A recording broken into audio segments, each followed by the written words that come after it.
ये क्वेश्चन जो है वो मोस्ट इंपॉर्टेंट क्वेश्चन है लॉन्ग के लिए। ठीक है, अक्सर ये क्वेश्चन पूछा जा रहा होता है मैथ के अंदर और मोस्ट फेवरेट क्वेश्चन है क्लास 12 मैथमेटिक्स में। आपने इस क्वेश्चन को एक बार ज़रूर करना है क्योंकि ये आपको 5 में से 5 नंबर दिला देगा बोर्ड एग्जाम के अंदर। देखो भाई, कोई अगर मेरे साथ ऐसे क्वेश्चन की लिस्ट शेयर कर रहा है जो इस साल के लिए मोस्ट इंपॉर्टेंट है 2026 के लिए, तो मैं उन क्वेश्चंस को क्यों नहीं करूँगा और क्यों नहीं देखूँगा, क्योंकि मेरे तो सीधे सीधे नंबर आने हैं उन क्वेश्चंस को करके। तो फिर मैं आपको कहूँगा इन क्वेश्चंस को ज़रूर देख लेना, ये मोस्ट इंपॉर्टेंट क्वेश्चंस हैं आपके लिए। ठीक है, अच्छा चलो सबसे पहले शुरू करते हैं यहाँ पर कि क्वेश्चन में कहा क्या जा रहा है। अच्छा, एक बात मैं आपको कहूँगा कि हमारे न्यू बैच बन गए हैं, ग्रुप क्लोज हो गए थे तो हमारे न्यू ग्रुप्स बन गए हैं 5, 6, 7, 8। आप उसमें ज़रूर ऐड हो जाना। Class 9, 10 first year second year सबके लिए हैं, तो उसमें आपको नोट्स गेस्ट पेपर तमाम चीज़ें मिल जाएंगी। नंबर आ रहा होगा, उस पर कॉन्टेक्ट करके डिटेल्स ले लो। फीस जो है वो पूरे साल के लिए 3000 है। ठीक है, अच्छा चलो इसको देखते हैं। कहा जा रहा है find the maximum and minimum values. आपको मैक्सिमम और मिनिमम वैल्यूज़ पता करनी है। एक फंक्शन आपको गिवन है, अब इस फंक्शन की मदद से आप ग्राफ बनाओगे। उस ग्राफ में एक वैल्यू मैक्सिमम पर होगी, एक मिनिमम पर होगी। If any of the function, कोई भी फंक्शन हो, रियल फंक्शन हो। अब करना कैसे है ज़रा मैं ये बताता हूँ। इसका ग्राफ में नहीं बना रहा क्योंकि उसमें काफ़ी टाइम लग जाएगा, ग्राफ पेपर में भी नहीं बनाना होता, तो इसको हम अभी ग्राफ को इग्नोर कर देंगे, वरना तो इस सवाल को ग्राफ बना के ही कराना चाहिए। लेकिन क्योंकि अभी हमने इसके सोल्यूशन को देखना है क्योंकि उसी के पूरे नंबर मिलेंगे। अच्छा, अब सवाल होगा कैसे। सबसे पहले आपने इसको कहना है इक्वेशन 1। इसको क्या कहना है? इक्वेशन 1 कह लो, प्रॉपर 1 कह लो। ठीक है, क्योंकि ये आगे यूज होगी। अब इसी इक्वेशन 1 का डेरिवेटिव लेना है। मैक्सिमम और मिनिमम वैल्यू पता करने के लिए आपने क्या करना है? इस इक्वेशन का डेरिवेटिव लेना है और x के रिस्पेक्ट से। ये फंक्शन है, मैं इसको इक्वेशन बोल रहा हूं लेकिन ये फंक्शन है। Differentiate with respect to x। ठीक है, अब देखो एक टाइम डेरिवेटिव हो रहा है ना, तो यहां पर प्राइम आ जाएगा। 2 टाइम डेरिवेटिव होगा तो यहां 2 बार प्राइम आ जाएगा। अब डेरिवेटिव क्या होगा? 2x।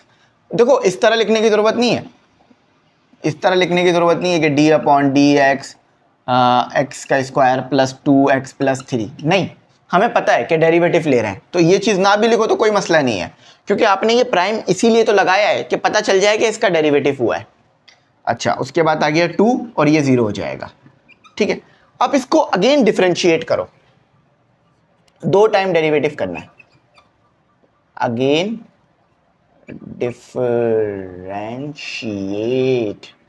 With respect to, again x ही आना चाहिए हमारे पास। तो ये क्या हो जाएगा?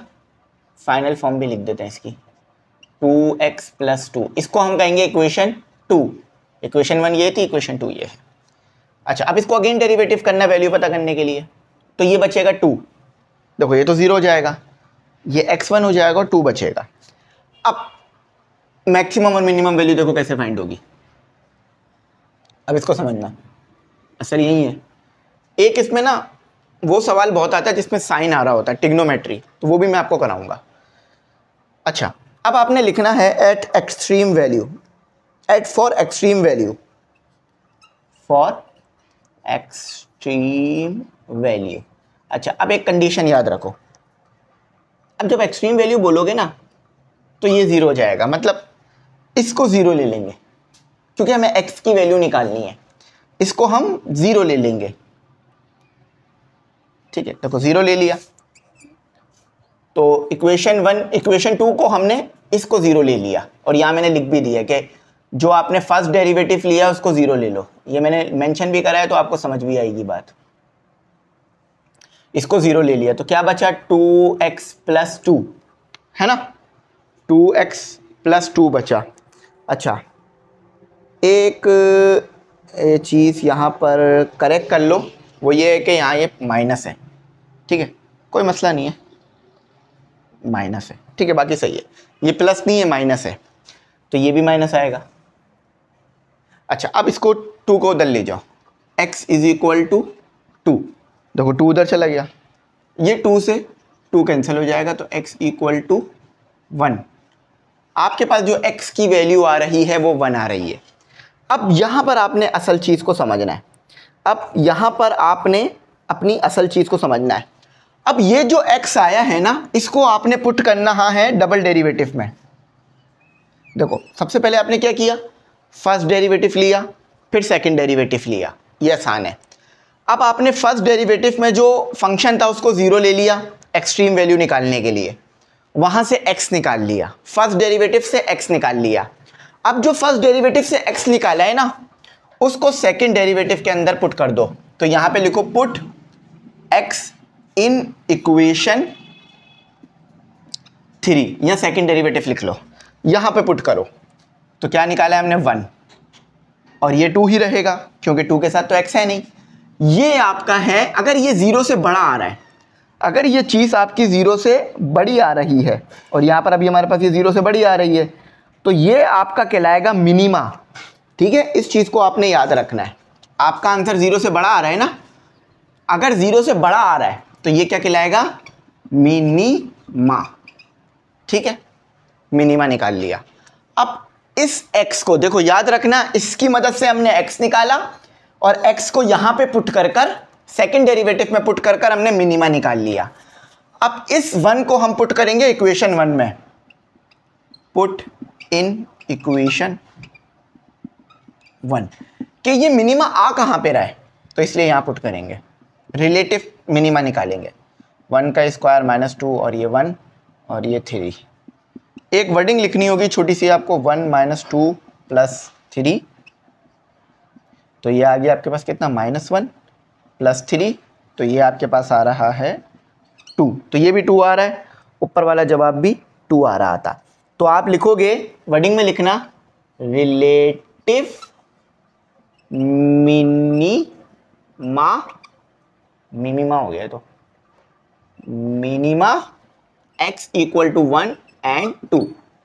ठीक है, ये आपने लिखना है, एंड इज 2। अब देखो इसकी मैं ज़रा लॉजिक समझा दूं। आपने जितना भी मुश्किल सवाल है, काम यही करना है, पहले फंक्शन को उठाकर डेरिवेट करना है, फिर दोबारा डेरिवेट करना है।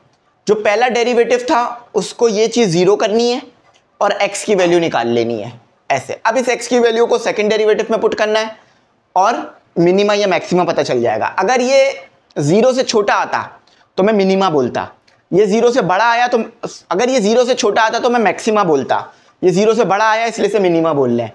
फिर ये जो x है इसको इधर भी पुट करना है इक्वेशन में, तो हमें पता चल जाएगा कितने पे ये मिनिमा आ रहा है। ठीक है, अब आपने इसी तरह से सारे सवाल करने हैं, चाहे कितना बड़ा भी सवाल आ जाए। ये तो बहुत आसान वाला मैंने कराया है, अक्सर ये भी पूछ लिया जाता है, लेकिन आने वाली वीडियो में मैं आपको इससे मजीद हार्ड सवाल कराऊंगा, जो कि सबसे ज़्यादा इंपॉर्टेंट है आने के लिए एग्जाम में। ये भी इंपॉर्टेंट है, लेकिन ये आसान वाला है, हार्ड वाला भी कराऊंगा। यहीं तक रखता हूँ। कोई बात समझ ना आई हो तो भाई कमेंट सेक्शन का इस्तेमाल कर ज़रूर जो है वो पूछ लेना। अब अक्सर पता है क्या होता है, एक चीज़ मैं आपको बता दूँ, बच्चे जो है ना ये सोचते हैं कि एज इट इज़ क्वेश्चन अगर हमें मिलेगा ना एज इट इज़, तो ही हम वीडियो देखेंगे। आप इस क्वेश्चन को भी समझ के ना मज़ीद खुद भी प्रैक्टिस कर सकते हो, तो वो मैं आपको मज़ीद प्रैक्टिस करा भी दूंगा ताकि इतना मसला ना बने। तो यहीं तक रखते हैं, कोई बात समझ ना आई हो तो पूछ लेना, गाइड करूँगा। Thanks for watching. अल्लाह हाफिज़। कीमती दुआ में ज़रूर याद रखना।